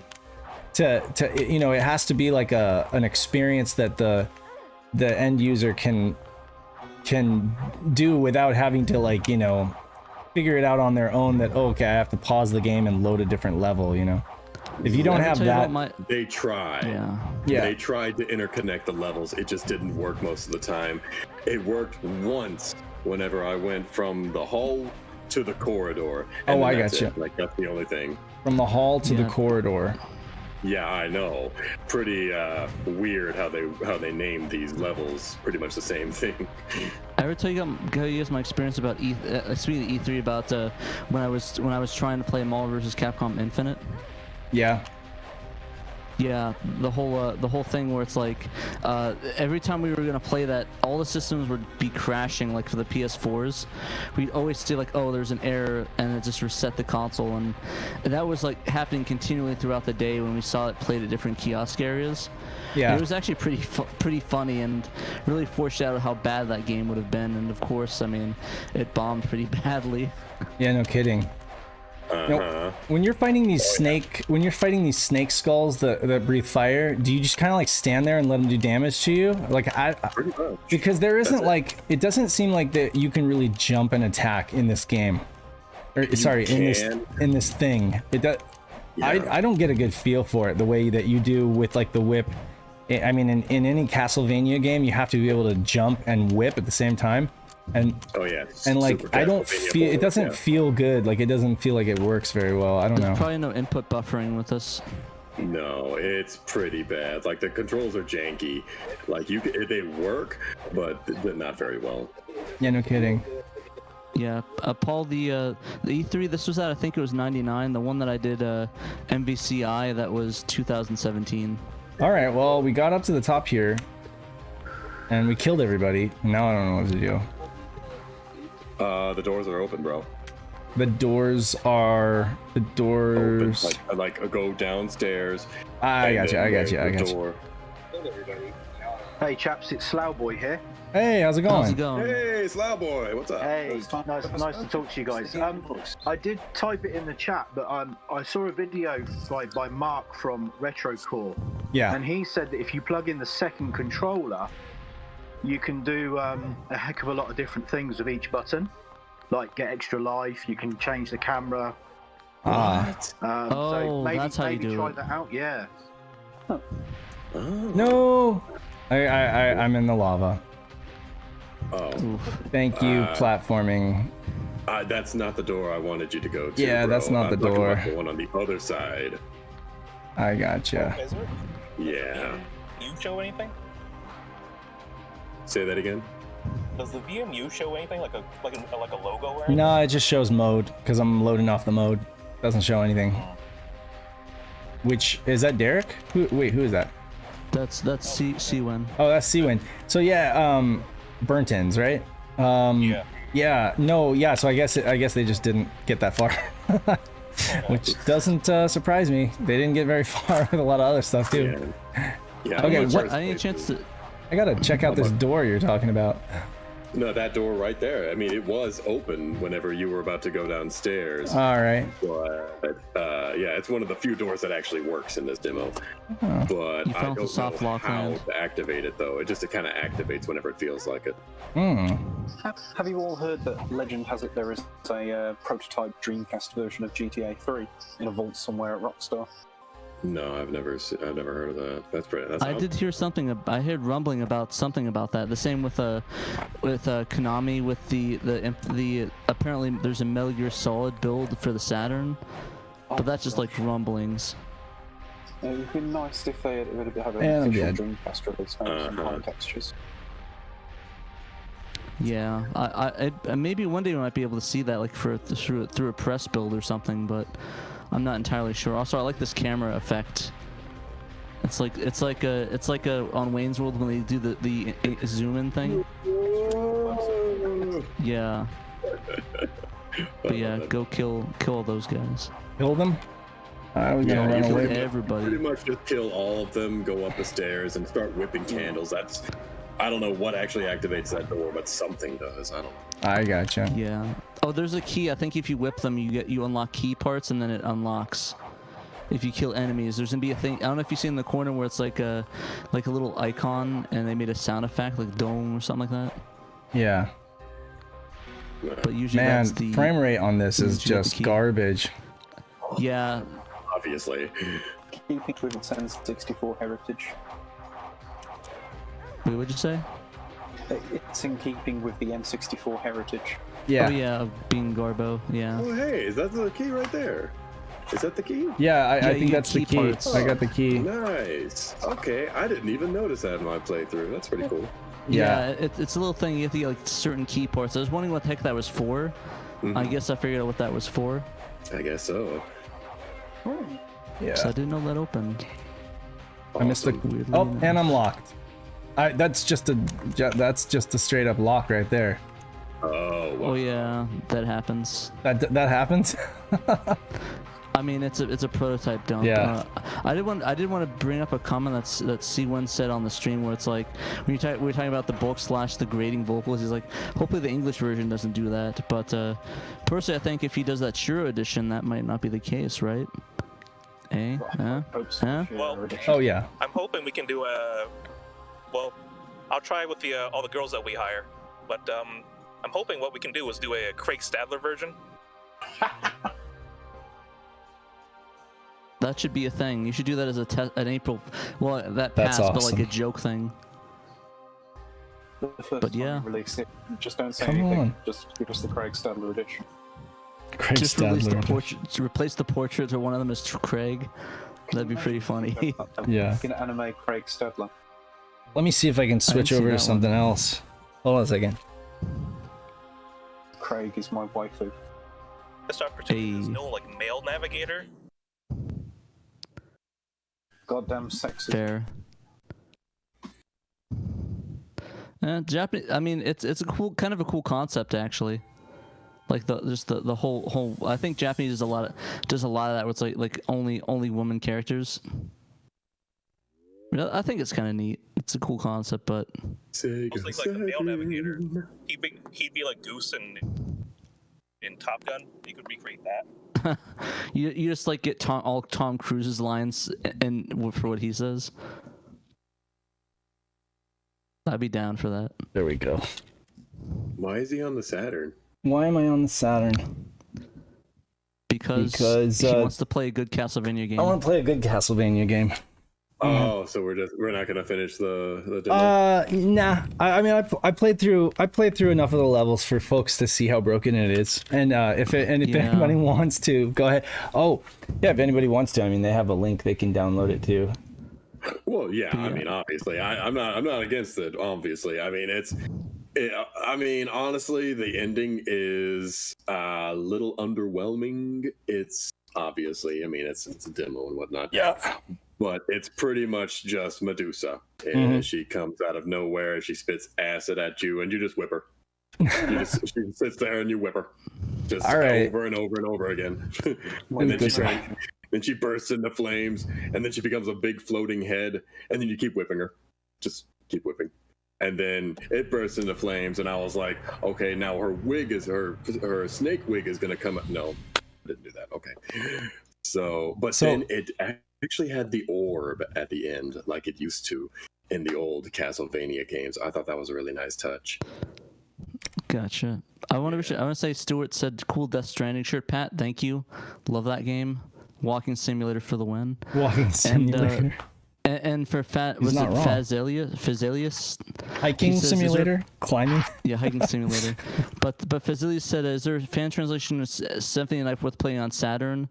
Yeah, the one by Night of Dragon that we're actually going to play right now. Yeah. Is the one that you should play on Saturn. Yeah, this game was revolutionary. This is pretty much the first new Castlevania thing we've had since Lord of Shadow 2. Pretty much. Game-wise? Well, unless you go for the spiritual successor that was kickstarted. Oh yeah, Bloodstained. That game is awesome. Yeah, Bloodstained, People go play that. Oh, Circle of the Moon, the 8-bit one that they did as well, is really nice. I played it on Vita recently. It sure is. Yeah, I really like. Who should I play as? I have it on Steam. Pat, should I play as Alucard? Yeah, do Alucard. We need to do classic Nice. Alucard. Classic. Classic. What was that? Yeah, no, Normal guy? I thought I heard normal guy a second there. he talked. He just cut out. Oh yeah. It's normal guy. Hey, it's asking if Salt and Sanctuary counted as a spiritual successor. The state thriller that was kind of Metroid state, or not Metroidvania style on the Vita. Which one? Oh, you've just reminded me. I need to get that Metroid Prime 2D fan game before Nintendo removes it from the world. That's pretty good. I actually have a controversial opinion on that. I actually do not like Metroid Prime in terms of a Metroid game. Yeah, that sucks. That opinion sucks. It was my I'm just kidding, Pat. You're entitled to. You're entitled. I prefer. I'm just a big fan of the 2D ones. I love Fusion. I love the Samus Returns. I love the 2D ones. You don't like Power Slave either. Nah. Yeah. Okay. Well, it's not a first-person shooter thing. It doesn't feel like a Metroid game. I gotcha. In my opinion, it's like how I don't like Resident Evil 4 because I think it's a bad Resident Evil game, but it's a good game. It's just not a good Resident Evil game. But you're like a huge GameCube fan, though, so that surprises me. Oh yeah. Well, I mean, I like Zero and the remake. Metroid Prime was Metroid Climb. It was huge for me back in the day. I mean, I absolutely loved that game. Still do. Like the game is fun. I like the game. I just don't like it in a perspective of a Metroid game, if that makes sense. Yeah, the GameCube is my third favorite system. Metroid Prime is my favorite game for the GameCube. I love that game. Do you remember when the DS was not long ago and there was rumors of the fifth Metroid Red, still not materialized? Oof. I mean, there was the Hunters, which was decent as well.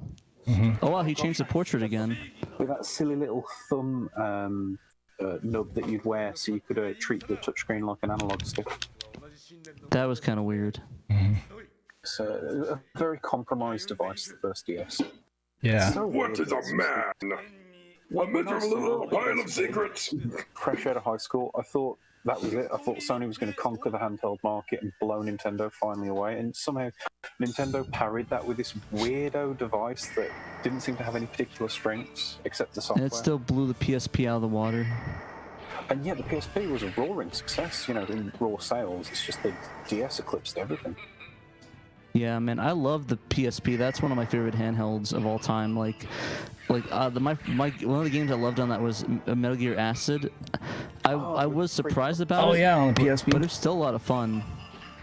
It's like a card game, right? Really, random Yeah. battle. The first one looked like Metal Gear, and the second one really had its own style, and I loved that with the free cardboard glasses for the VR effect.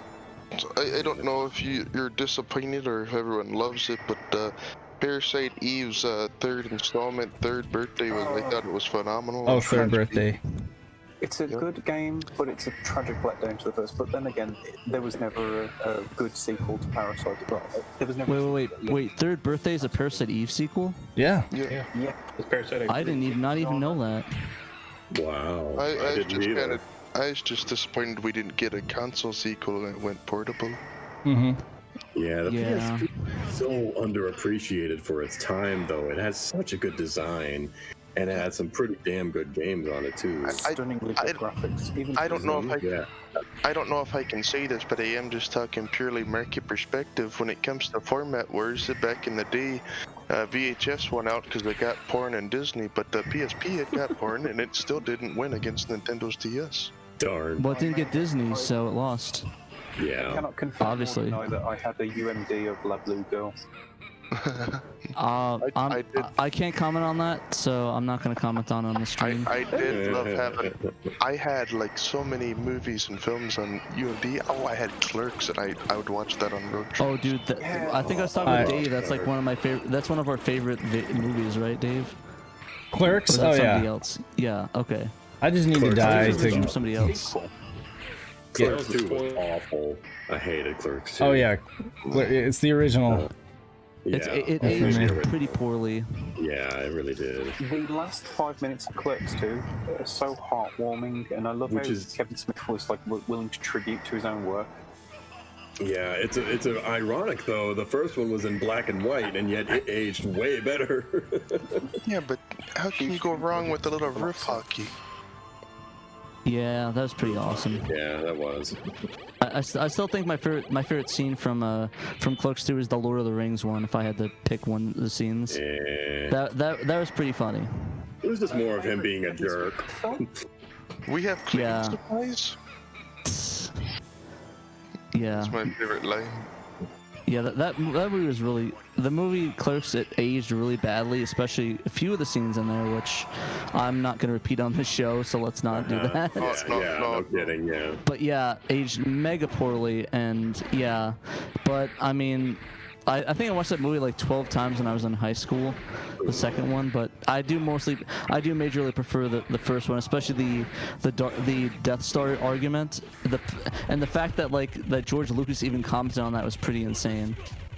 He captured the spirit of internet culture before it really existed. Like the conversations we have daily on Reddit. That he was, showing them what they would be in his first film. Yeah, it's kind of visionary.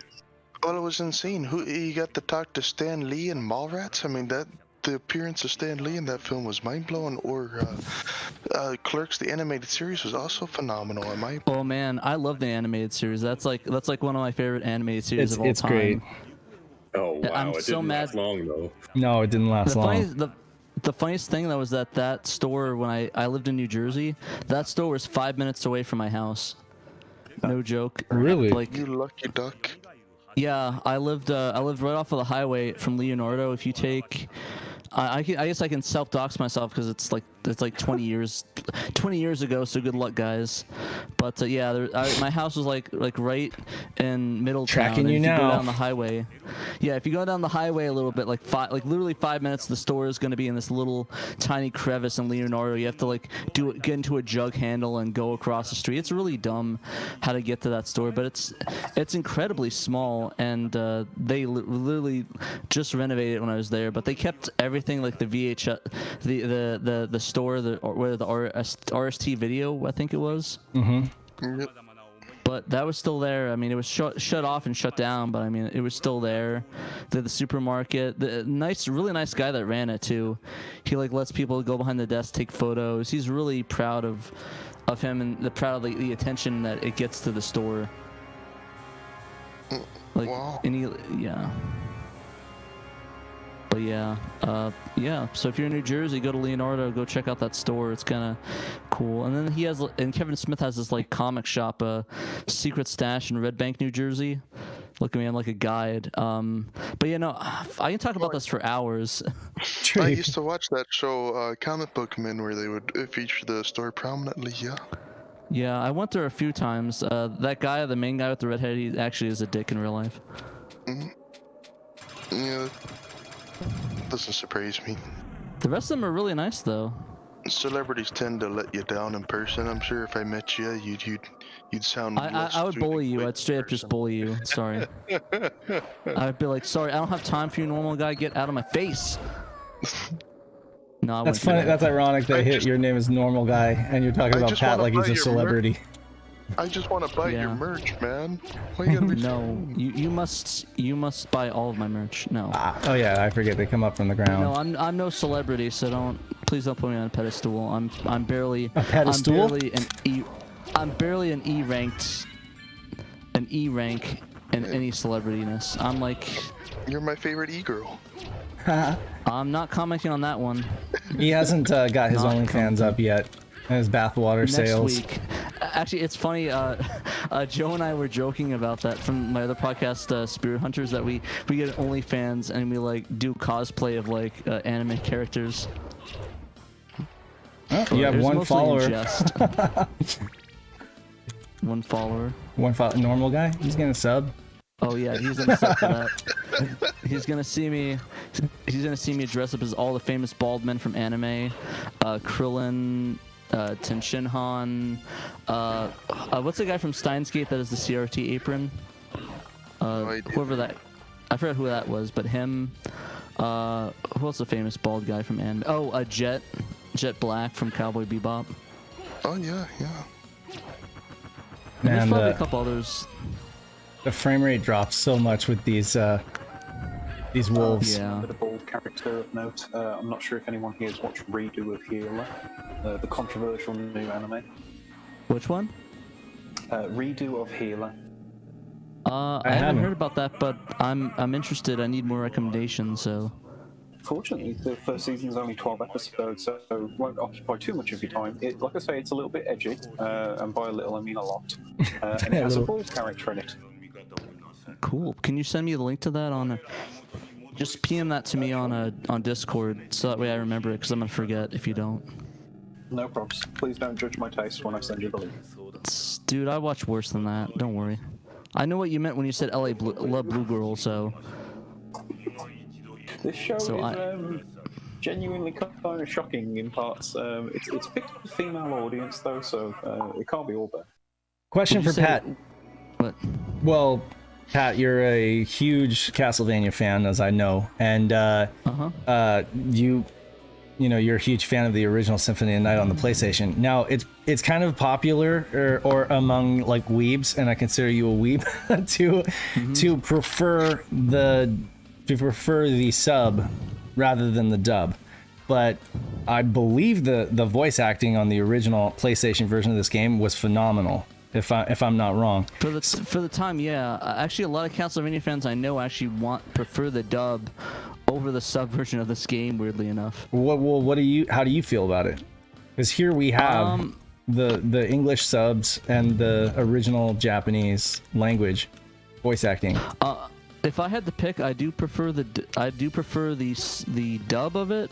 But Okay. the thing is, I'm a fan of options. So like I watch anime 2 times, and like last week I watched that Demon Slayer movie, both dubbed and subbed, because I love the original work and the voice acting behind that.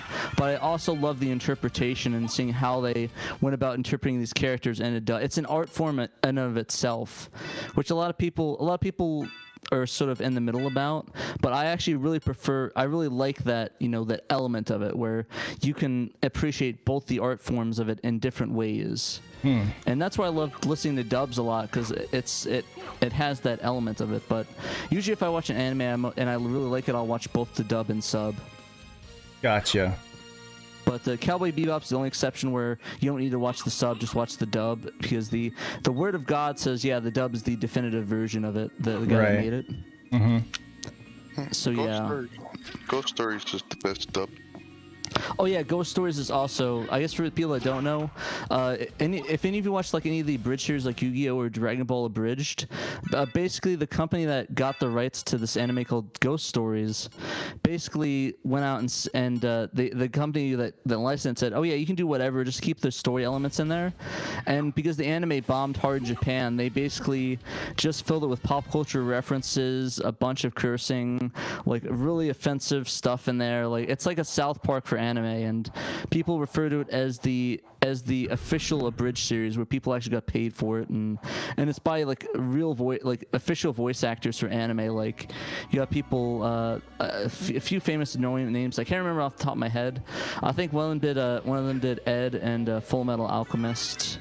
But yeah, there's a bunch of different voice actors that if you watch anime now, you'd hear their voices, and you're gonna be like, oh wow, it's weird they're saying that, but yeah, that one's very offensive if you watch that. So do be forewarned that this was a 2006 TV dub. So they have it basically is a time. It's kind of like it's like a more offensive Shin-Chan dub for anyone that's watched that.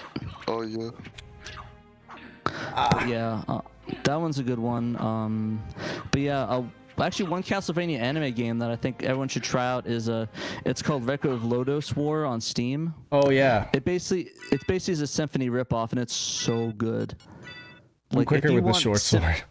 If you want a 2D Symphony like spiritual successor, play that game, because they have so many cool elements to it, and I think it's probably one of my favorite indie games right now of 2021. So pick that up.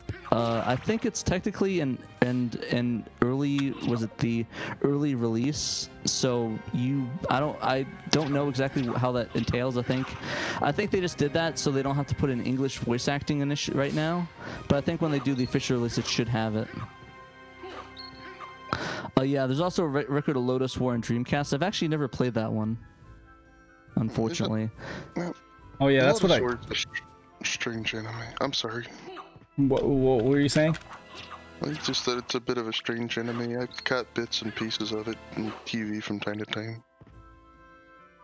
Yeah, it's basically like a Dungeons and Dragons inspired anime, but it's really good. The characters are really cool in it, and it's kind of like you're like watching a D&D party almost. Yeah. But it's from what I've watched of it. I could be wrong completely. I usually am. But yeah, a lot of good discussion on this podcast. Different topics: anime, Clerks, New Jersey. What else have we got? We're talking about PSP in general. Oh yeah, that too. Oh yeah, speaking of that, I actually got the Soccer Wars, the movie on PSP, so that was kind of cool. That's where it sounds like you're saying Soccer Wars. Soccer Wars, Sakura, yes, Sakura-san. Also, ignore my dog flipping out. I don't know why he's flipping out for. He wants to play ball, man. Give him the ball, man. It's not my dog. It's my roommate's dog. Ah. I think somebody's at the door. He usually does that if somebody arrives. So I think somebody might have shown up at the door. Well, I don't know if y'all are familiar, but in Saturn-related content, Retro Game Store's Saturn cases, I finally got my transparent red Saturn case in. Oh, really? Oh, nice. Is that the one with the Resident Evil logo on it? No, this is just clear translucent red. Did you put that sucker on yet? No. Oh, man, I can't wait to see it. Like, post pictures of it in the chat if you have it. Oh yeah, go take pictures of the case. I'm waiting. Sorry about that. I need to switch out my water. I gotta find someone. I got that the digital audio board from Dan Citrus PSI. I just gotta send it off to someone that knows how to install it. Nice. Yeah, there's plenty of people in the chat that probably could help you out too. I think we have a lot of modders. I know James is one. I was going to have him for my recap, but I think the shipping would be astronomically insane for him to do that. Sadly, he's in the UK. Sorry, James. Keep falling off Still that love platform. you, buddy. I just wish you lived somewhere that's not in the UK, so I seriously. don't have to pay an arm and a leg for that. One day I shall escape to the United States. I'll probably take a holiday and then become an illegal immigrant. Sounds good. Sounds good. You can stay at my place, mod all my systems as in exchange for payment. The mod slave. I wouldn't say that. It's more of a service job. Have you Service seen, job? I posted a Master System controller. Oh, that might have been on the wrong forums. It's like a living maid, except a living modder. He just mods all my consoles and recaps everything I own. No, that's not fucked up. No, that's all good. But yeah, no. If you ever come out here for vacation, head to Arizona. We can hang out and check out some shops or whatever. But we'll talk about that modding thing later. No.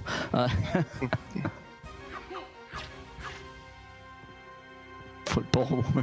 What is going on? A lot of soccer wars jokes in the chat now. Thanks, Dave. I love how transparent red this thing is. I can't wait. Oh yeah, Columns 2 comes out on Monday. Oh yeah, that's right. I completely forgot about that. Well, I mean, I knew it was May 3rd, but I didn't realize May 3rd was like next week. I'm sorry, Derek, don't yell at me. I'm sorry, I forgot. When I see May 3rd, it's like, oh yeah, in 3 weeks, right? It's like, oh no, it's the end of April. Oh, okay. How do I get through this door again? There's like a key. It's been a while. Yeah, you need to. You need to. I think you need to kill some enemy or something to get the upgrade for that. Yeah. You need to go upstairs to the. You have to fight in the man in the mirror. Yeah. Okay. All right. Cool. Well, no, did you fight the first boss No. yet? Seriously. No, I didn't you fight. had 1 health. Yeah. There's one below. There's one below. But yeah, there's a save area right below there. Yeah. You Same. almost hit it And I too. bypassed it too. I did not stop there to save. So now I'm gonna be like big mistake here. That was a big oof. Did you save anywhere yet? Yeah, I did save. Okay, that's good. I was worried. I was like, oh Yeah. my god, he had to go all the way back. But I mean, I didn't plan on getting far here. I just kind of wanted to show folks another awesome Castlevania related project in the community. If they haven't already seen this, I'm sure most people have. Fair enough. Man, the red rust is so slow though. I gotta use the regular short sword. Yeah, I kind of prefer the regular short sword until you get like the good weapons. Right. Yeah. Because the red rust is it's not as powerful as I liked it to be. Right. I have the speed over it because like with the knife, I was like like I use it on like big bosses when I like do a stab, just to get that extra damage in. Full Hit the playthrough, weak Dave. spot for major damage. Yeah, I do like it when you just get knocked around, like you just get bounced off of 5 bajillion things, and then you die because of dumb crap. That's half the fun. Dumb crap. That's there. pretty much what happens to me when I stream. A lot of dumb crap. Yep, the audio just drops out for no reason. The video lags. I'm actually getting me a streaming setup going. Oh, really? Oh, nice. No, it's dollar store quality, but I'm doing it. Nice. Yeah. Speaking of that, we probably should have talked about the RetroTink 5X. I forgot to write an article about that. Yeah. But yeah, for those that I'll bring it up in the next one, so you'll hear me say it again, because I like cheating our fans, just doing the news, add news articles. But Oh no, continue. But... I was just gonna say, yeah, check out the Retro 5X, just a new scaler that they released. I forgot the name of the guys that do it, but like I said, the news article will be. Is it Mike Chi? Yeah, that was Mike Chi. Oh, but yeah, Mike Chi, the guys, they just sold that, and it's apparently it's like way better than the OSSC. It fixed a lot of sync issues, and it's like five-fold because it actually outputs out to 440p as well, which I think is kind of insane. Do I have like any armor that I could put on? Let's see here. Yeah, I'm going to. Empty. I kind of want to upgrade my streaming setup soon, and get a new capture device that does 4K and just get that 1440p out with the retro tank. That'd be kind of cool. Amusingly, I just took my red. I'm curious how long the stock is going to last. So I think they said they're going to do a restock of that and they do it Monday, and then they're going to do a new restock of that, but it's going to go up to $300 because of the part shortage. So if you're in the UK, you have to pay additional shipping and additional taxes. Oof. Got that VAT, and you got that. Tell me about that UK shipping, man. I just had a UK seller not want to do international shipping. I am more than willing to do shipping to folks all over the world, especially if we can find a way to avoid the taxman, which is our moral duty. Well, thank you very much, Mr. Swissman. Tell me more about Caribbean bank accounts. Of Europeans I've ever come across.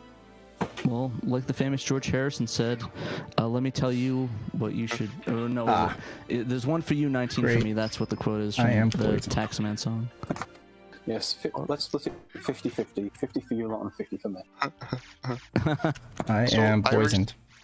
I recently bought me one of those Sega Saturn net links, and I thought I was getting a used one.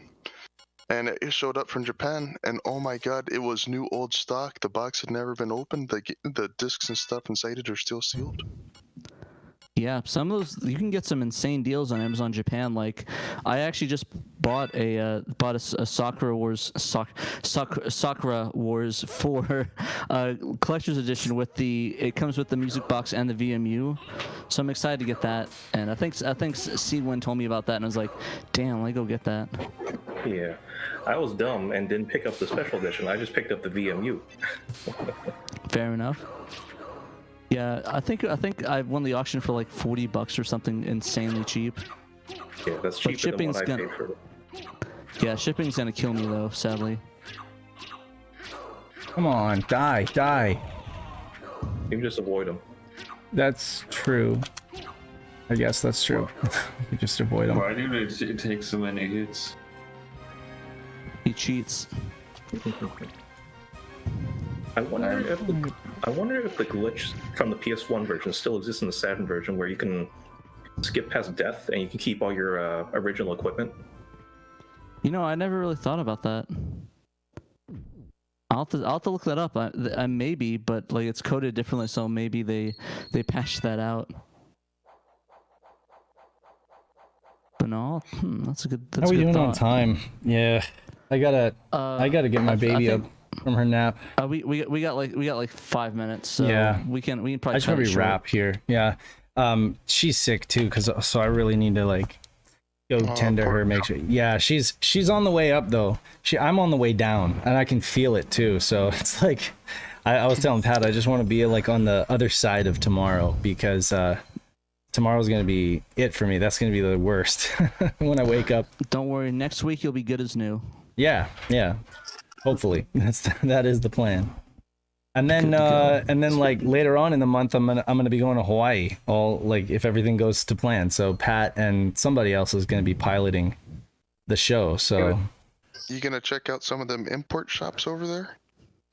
I don't know. Maybe it'll happen. We're probably going to be doing a lot of like scuba diving, or not scuba diving, but like snorkeling and stuff with the kids and stuff like that. But if we happen to get down to the mall there, we're going to Maui. So not really like Honolulu has a lot of those shops. Maui doesn't have like so much, but it'll be interesting. We'll see. I'm just imagining you stopping. It's like, honey, we need to check out this game shop. Well, no, It's it'd be more really?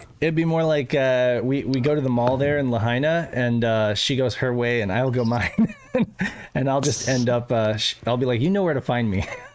You'll take Jesse. Sorry, you'll take your kid with you. And Oh then yeah, just, I'll take Jesse with me. He'd be over the moon. I got you. I wasn't sure you want me to say his name on there. Oh, it's fine. First name's fine.